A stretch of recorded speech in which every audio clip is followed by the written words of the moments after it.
Hello everyone. The topic of my presentation today is stereochemistry. I am Dr. Shugantana, Assistant Professor, Department of Chemistry, Fatima College, Madras. So today we'll pass on to the stereochemical aspects. So before we go deep into the stereochemistry, so let me define you the isomers and then stereoisomers. Isomers are the compounds having the same chemical formula, but they differ only in the physical and the chemical properties, and also they are having a different structural arrangements. That means the two compounds A and B, they have the same formula, chemical formula. This is a molecular formula, but they have the different physical and the chemical properties, and the structural arrangements also is going to be a different one. In the case of stereoisomers, the compounds having the identical molecular and structural formula, that means compounds having the same molecular and the structural formula. Molecular formula is also found to be the same. The structural formula is also found to be the same. The only thing is they differ in the spatial arrangements of atoms or the groups. So the study of these physical and chemical properties of these stereoisomers are called as stereochemistry. So under stereoisomerism, we have two different types. One is optical isomerism, another one is geometrical isomerism. First, we'll see about the optical isomerism. First, let me define you the definition for the optical active substance and then phenomenon of optical activity. A substance is said to be an optically active compound only if it rotates a plane polarized light. That means if a substance has a tendency to rotate the plane polarized light, that particular substance is uh, behaving like an optically active compound. So this is the characteristic feature of that particular optical active substance. They have the power to rotate the plane polarized light either in clockwise direction or in anti-clockwise direction. Next comes the polarization of light. In the case of polarization of light, so this is an interesting phenomenon where the non-polarized light is getting converted to a polarized one with the help of a nickel prism. So this is an ordinary light source. Here we have different waves, vibrating in different planes. And this is an ordinary light consisting of the waves vibrating in different planes. Whereas this is a plane polarized light. It consisting of the waves vibrating in only one plane. So this is a non-polarized light and this is a polarized light.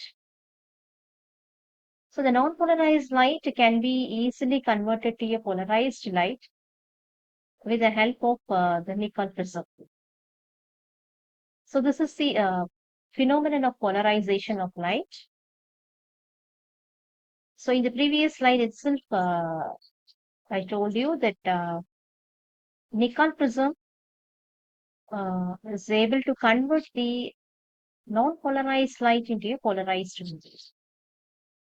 So the non-polarized light initially it is having a different waves, like consisting of the different waves vibrating in different planes.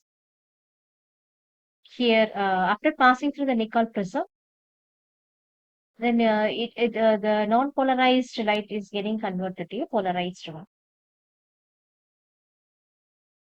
And this is an instrument used for measuring the optical rotation of molecules in solution.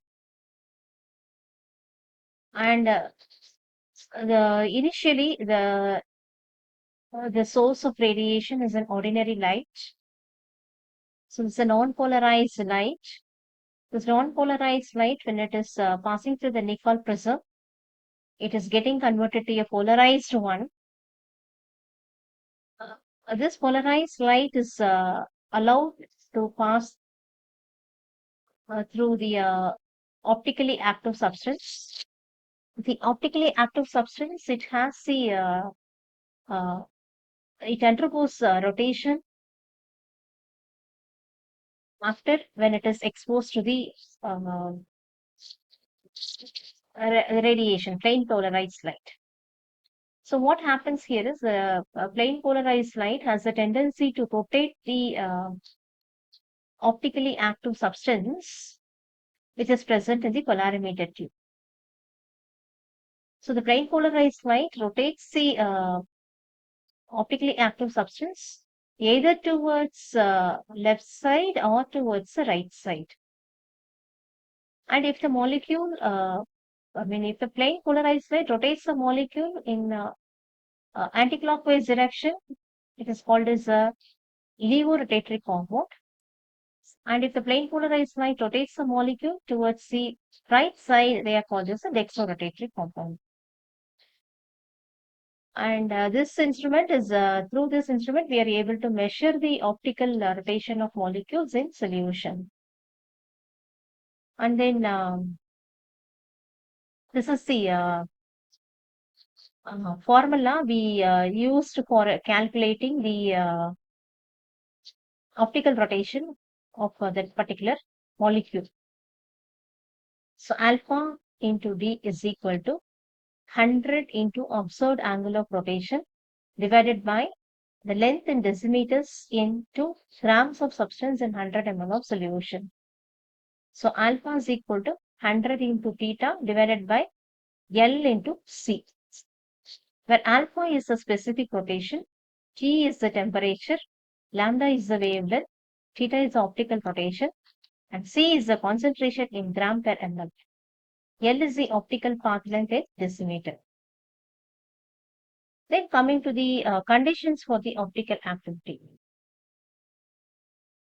So for a molecule to be to exhibit an optical activity, that molecule should have a chiral center. That means that stereogenic center should be there, and it should have the one configuration in excess of the other one, and it should have the mirror image relationship, object mirror image relationship, and then those mirror images should not be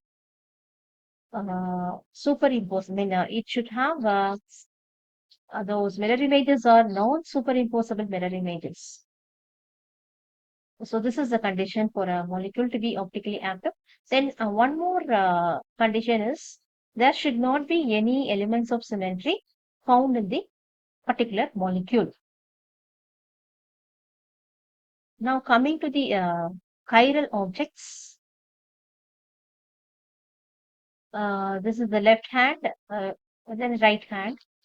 So very interesting example for chiral objects. Our left hand is the mirror image of the right hand. The right hand is the mirror image of the left hand. And these two have the mirror image relationship. Though they are having the mirror image relationship, they are not superimposable mirror images. So this is an excellent example for chiral objects. Next, coming to an achiral object. Uh, this is another example for an achiral object. That's an opposite of this one.